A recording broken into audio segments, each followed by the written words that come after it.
The most expensive restaurant in Manhattan, white tablecloths, crystal chandeliers, the kind of place where a single meal costs more than most people make in a month. And there he sat, Marcus Wellington Roman III, Orb's youngest billionaire, tech mogul, the man who could buy this entire building with pocket change. But right now, staring at the waiter's embarrassed face, he might as well have been broke. "I'm sorry, sir, but your card has been declined again." The words cut through the restaurant's elegant chatter like a knife. Heads turned, phones came out. Marcus felt his face burn as whispers rippled across the dining room. That's impossible," he stammered, fumbling for another card. "Try this one." The waiter, a young man who'd been kissing his feet just moments before, now looked at him like he was a fraud. Like he was some kind of scammer who'd waltzed into their five-star establishment trying to pull a fast one. "Declined, sir, perhaps you'd like to call someone." The suggestion hung in the air like a death sentence. Marcus Wellington Roman III, the man who'd revolutionized social media, who employed 50,000 people, whose net worth had just hit $12 billion last month, was being asked to call mommy and daddy to pay for his dinner. The humiliation was suffocating. Every eye in the restaurant was on him now. He could hear the phones recording. Tomorrow, this would be all over social media. Broke billionaire can't pay for dinner. His stock would plummet. His reputation would be in shambles. And then, cutting through his panic like a small voice in a thunderstorm, he heard her. "Excuse me, Mr." Marcus looked down to see a little black girl, maybe 8 years old, tugging on his expensive suit jacket. She was with what looked like her grandmother, an elderly woman who was frantically trying to pull the child back to their table. "Zara, come back here. Don't bother the man." But the little girl wasn't listening. She was looking up at Marcus with the kind of innocence that could stop the world. In her small hand, she held something that would change everything. What happened next would break the internet, restore faith in humanity, and prove that sometimes the smallest hands can carry the biggest hearts. This is that story. Let me take you back to how this all started. Because what you're about to hear isn't just about money, or embarrassment, or even kindness. It's about how a single moment can strip away everything you think you know about worth, dignity, and the power of human connection. Marcus Wellington Roman III wasn't supposed to be in this position, ever. The 29-year-old had built his empire from nothing, well, almost nothing. He'd started with a borrowed laptop in his dorm room at Stanford, coding until his eyes bled, surviving on ramen noodles and the kind of desperation that only comes from being one semester away from dropping out. His App Connect space had revolutionized how people shared moments, not just photos or videos, but emotions, real-time emotional sharing that made Facebook look like cave paintings. Within 2 years, he had 500 million users. Within 5 years, he was worth more than some small countries. But here's what they don't tell you about sudden wealth. It changes everything except the part of you that remembers being broke. Marcus still got anxious in fancy restaurants. Still felt like someone was going to tap him on the shoulder and say, "Excuse me, sir, but you don't belong here." The difference was, now he could actually afford to belong anywhere, except tonight. Tonight he was celebrating the biggest deal of his career, a merger that would make him the third richest person under 30 in the world. His team had reserved the entire back section of Le Bernardin, a restaurant where reservations were booked 6 months in advance, and the waiting list read like a who's who of Manhattan's elite. The dinner had gone perfectly. Champagne that cost more per bottle than most people's rent.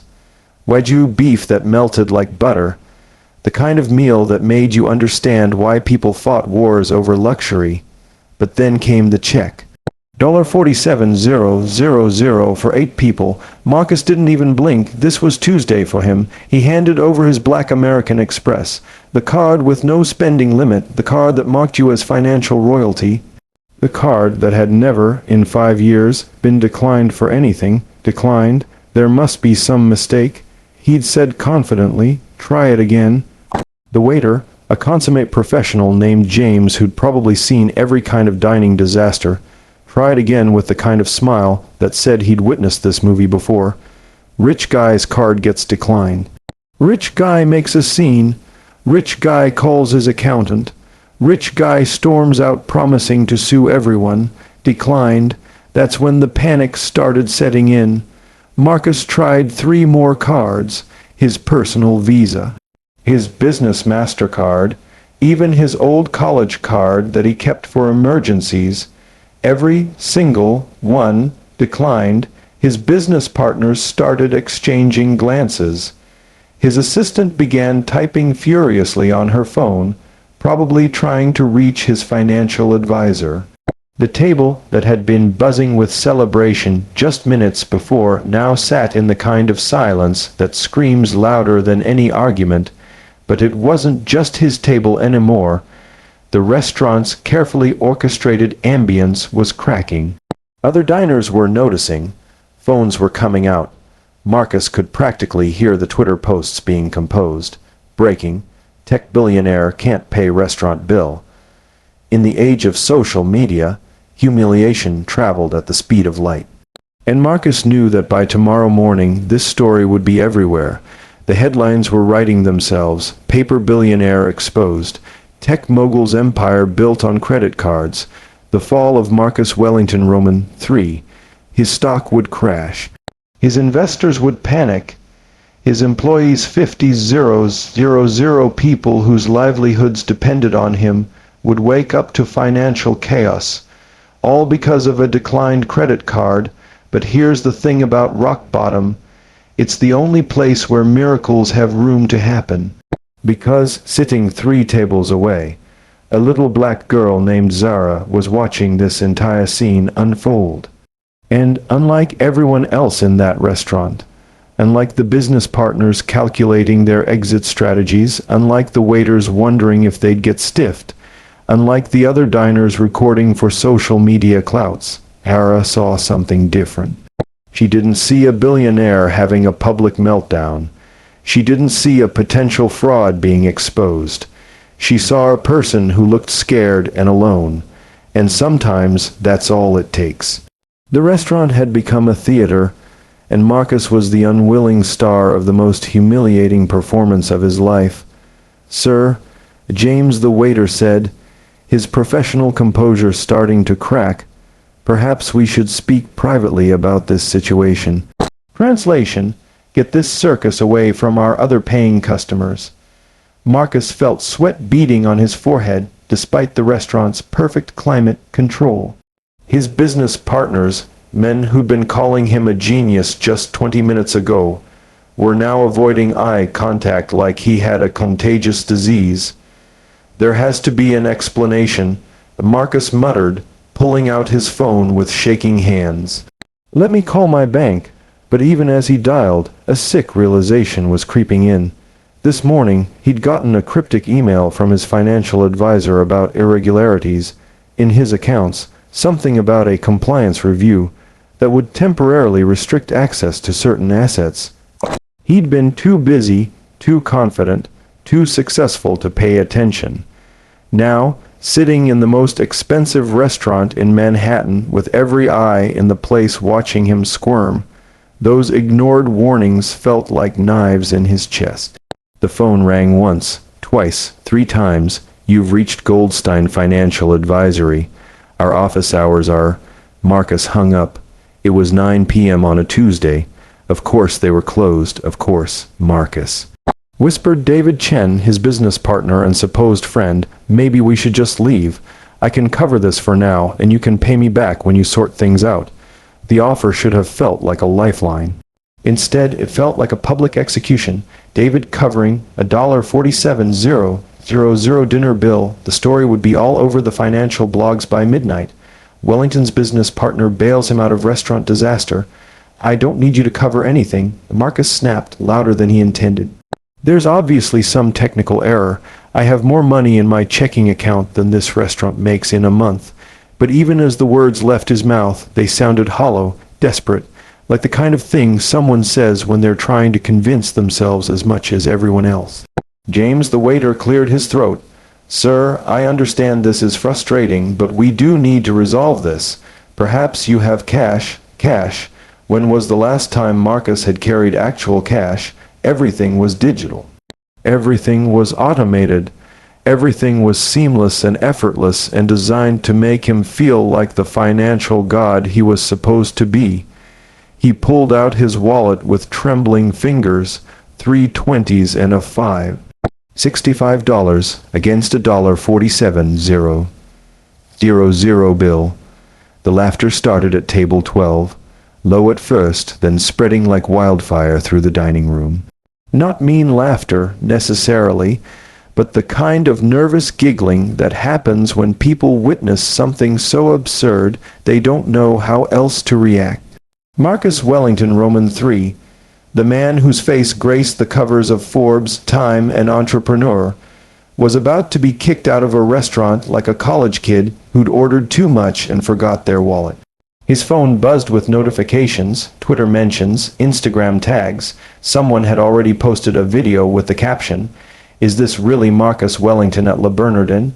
His card got declined. Face with tears of joy, face with tears of joy, face with tears of joy. The video had 50,000 views already. "Sir," James said, his voice now carrying a note of finality, "I'm going to need you to either resolve this payment or we'll have to, excuse me." The voice was so small, so unexpected, that the entire restaurant seemed to pause. Marcus looked down to see a little black girl, maybe 8 years old, standing next to his chair. She was wearing a simple yellow dress that looked homemade, her hair in neat braids with colorful beads that caught the restaurant's chandelier light. Zara. An elderly black woman was rushing toward them, panic written across her face. "Baby, come back here right now. I'm so sorry, sir, she just—" But Zara wasn't moving. She was looking up at Marcus with the kind of direct, unblinking stare that only children can manage. Like she could see straight through all his expensive clothes and stock options and press coverage to something more fundamental. "You look sad," she said simply. The restaurant fell completely silent. This was not part of the script. Billionaire public humiliation was one thing, but now there was a child involved and nobody knew how to react. Marcus stared down at this little girl who couldn't have weighed more than 60 pounds, who probably had no idea who he was or what he was worth, and felt something crack inside his chest. "Yes, sweetheart, I guess I am a little sad." "Zara, please." The elderly woman, clearly her grandmother, was tugging gently at the girl's arm. "The nice man is trying to eat his dinner." But Grandma rose. "His dinner's already finished, and he looks like how I feel when I can't buy the books I want at school." The innocence of the observation hit Marcus like a freight train. Here he was, surrounded by business partners and waiters and social media vultures, and the only person who'd shown him genuine empathy was an 8-year-old girl who understood what it felt like to want something you couldn't afford. "Zara, honey," Grandma Rose said, her voice gentle but firm. "Sometimes grown-ups have complicated problems that little girls can't help with." "But I can help," Zara said, reaching into a small purse that looked like it had been passed down through generations. "I have money." Marcus felt his throat close up. "That's very sweet of you, but I have $47, Zara announced proudly, pulling out a crumpled envelope. "I've been saving for a new bike, but bikes aren't as important as helping people." The restaurant was so quiet you could hear the kitchen exhaust fans humming. $47 against a $47,000 bill. It should have been laughable. It should have been the cherry on top of the most embarrassing night of Marcus's life. Instead, it broke him completely, because in that moment he realized that this little girl, this child who probably lived paycheck to paycheck with her grandmother, who saved her allowance and birthday money $1 at a time, was offering him everything she had in the world.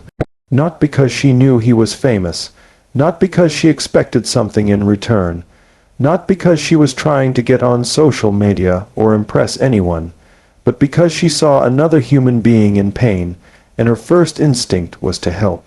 Marcus looked around the restaurant at the faces staring back at him. Business partners calculating their exit strategies, waiters wondering about their tip, other diners recording for entertainment. And then he looked down at Zara, whose dark eyes held more genuine concern than he'd seen from anyone in years. "That's very kind of you," he whispered, his voice barely audible, "but I can't take your bike money." "Why not?" Zara asked with the logic that only children possess. "You need it more than I need a bike. Grandma Rose says we should always help people who need help." Grandma Rose was crying now, trying to pull her granddaughter away while wiping tears with the back of her hand. "Zara, baby, please, this man doesn't need our help. He's probably very important. Everyone needs help sometimes," Zara said firmly. "Right, mister."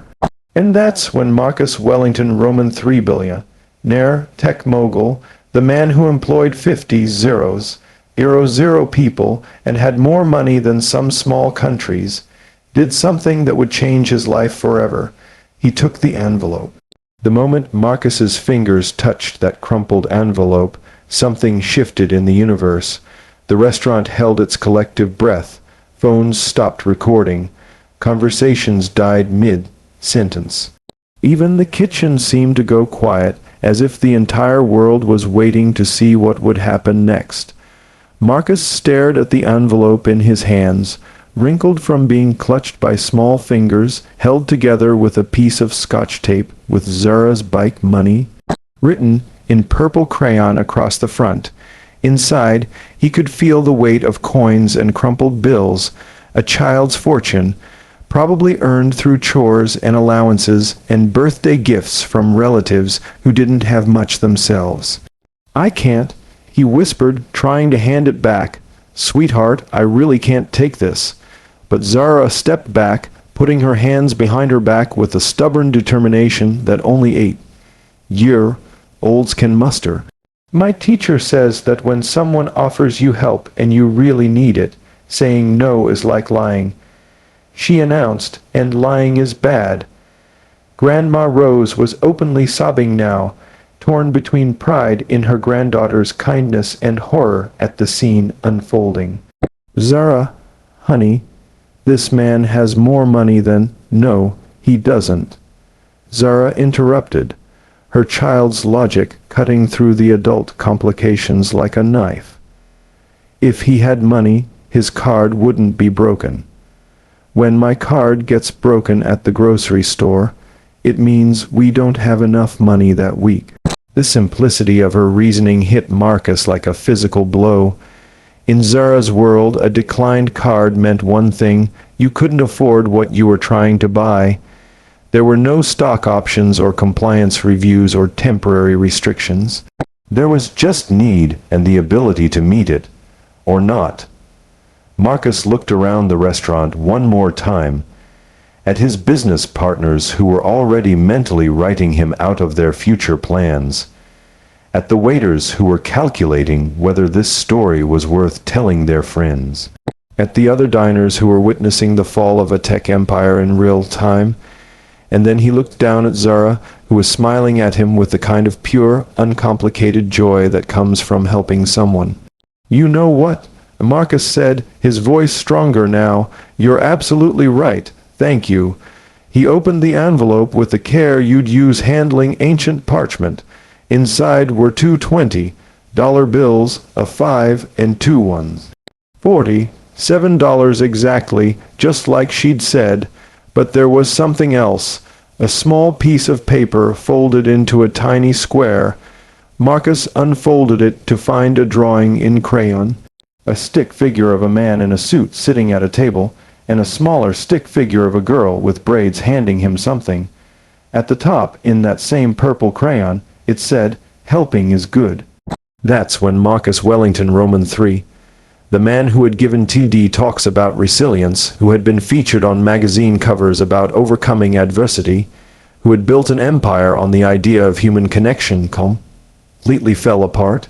The tears came so suddenly and so violently that he couldn't stop them. Not polite, dignified tears, ugly, body-shaking sobs that seemed to come from somewhere deeper than his chest. Because in that moment he realized something that all his success had hidden from him. He had forgotten what it felt like to receive genuine kindness. When you're worth billions, everyone wants something from you. Every smile has an agenda. Every invitation comes with expectations. Every relationship is colored by the possibility of what you can provide. But Zara didn't know about his net worth. She didn't care about his stock options or his social media following or his business empire. She saw a person who seemed sad and needed help, and her immediate instinct was to give everything she had. "Sir," James the waiter approached cautiously. The man had probably seen everything in his career, but a billionaire crying over a child's allowance money was apparently a first. Marcus wiped his eyes with the back of his hand, probably ruining his $300 haircut and definitely not caring. "James, I need you to do me a favor." "Of course, sir. Take this $47 and apply it to my bill." James looked confused. "Sir, I appreciate the gesture, but the total is—" "I know what the total is," Marcus interrupted, pulling out his phone, "and I'm about to fix that. But this $47 is the most important payment you'll process tonight." Marcus's fingers flew over his phone screen. Not calling his financial advisor this time. Not trying to reach his bank. Instead, he was opening his social media apps. The same platforms that had been documenting his humiliation just minutes before. "What are you doing?" David whispered urgently. "Marcus, don't make this worse." But Marcus ignored him. He was typing a post that would either save his reputation or destroy it completely. "My name is Marcus Wellington Roman III. An hour ago, my credit cards were declined at dinner, and I was humiliated in front of a room full of people. I was panicking about my reputation, my stock price, my image, and then an 8-year old girl named Zara did something that reminded me what really matters. She gave me everything she had $47 for her bike fund, because she thought I needed help. I want the world to know I am not worth $12 billion because of my bank account. I am worth something because people like Zara exist, and I am going to spend the rest of my life trying to deserve the kindness she showed me tonight. Zara's bike money, kindness matters." He hit post before he could second guess himself. Then he turned to Zara, who had been watching this entire exchange with the fascination of a child witnessing grown-up drama she didn't quite understand. "Zara, I have a question for you." "Okay, what kind of bike were you saving for?" Her face lit up like Christmas morning. "A purple one, with streamers on the handles and a basket for my books, and maybe a bell that goes ring ring really loud." Marcus smiled. The first genuine smile he'd managed all evening. "That sounds like an amazing bike. How much does a bike like that cost?" Grandma Rose stepped forward, her voice careful. "Sir, you don't need to. About $200, Zara announced proudly. "I've been saving for 8 months. Grandma Rose gives me $5 when I help with dishes, and I get $10 allowance, but only if I clean my room and do my homework without being asked." Marcus did quick math in his head. At $15 a week, if she was lucky, it would take Zara over a year to save enough for her bike. And that was assuming she never spent money on anything else. No ice cream, no movies, no little girl impulses that might derail her savings plan. Meanwhile, Marcus spent more than $200 on coffee in a typical month. His phone was buzzing with notifications. The post was already gaining traction. Shares, comments, reactions pouring in faster than he'd ever seen. But for once, Marcus wasn't paying attention to his social media metrics. He was thinking about an 8-year-old girl who had given away nearly a quarter of her bike fund to help a stranger. "Zara," he said, kneeling down to her eye level, "I want to make you a deal." "What kind of deal?" "I'm going to keep your $47 because you're right. I did need help tonight. Not the kind of help I thought I needed, but the kind I actually needed. You helped me remember something very important." Zara nodded solemnly, as if she was following along perfectly. But Marcus continued, I also want to help you get your bike. Would that be okay? You mean like a trade? Zara's eyes widened with excitement. I help you, you help me. Exactly like a trade. Grandma Rose was shaking her head frantically. Sir, we appreciate the thought, but we can't accept charity. Zara and I, we work for what we have. Marcus looked up at this dignified woman who had clearly raised her granddaughter to understand the value of both earning and giving, and felt a respect deeper than anything his Harvard MBA had taught him. It's not charity, he said simply, it's a trade between friends. And in that moment, watching Zara's face transform with joy, Marcus realized that his credit cards hadn't been declined by accident. They had been declined by design. Because sometimes the universe has to strip everything away from you before you can remember what actually matters. 6 months later, Marcus Wellington Roman, 3, was worth more than ever. His social media post about Zara's kindness had gone viral with 50 million shares. His stock price had actually increased, and his company's reputation had never been stronger. But that's not the real ending. The real ending happened 3 weeks after that dinner, when Marcus showed up at Zara's school with a purple bike, complete with streamers, a basket, and the loudest bell money could buy. He also came with something else, an announcement that he was starting the Zara Foundation, dedicated to teaching financial literacy to children and providing micro loans to families who needed help reaching their dreams. You gave me $47, he told her as she ran her small hands over her new bike in wonder. So I'm giving $47 million to help other kids like you. But the story doesn't end there either. Because Zara, being Zara, had a question, Mr. Marcus, what happened to your card? Did it get fixed? Marcus laughed, the kind of laugh that comes from the belly and reaches the eyes. You know what, Zara? It was never broken. It was working perfectly.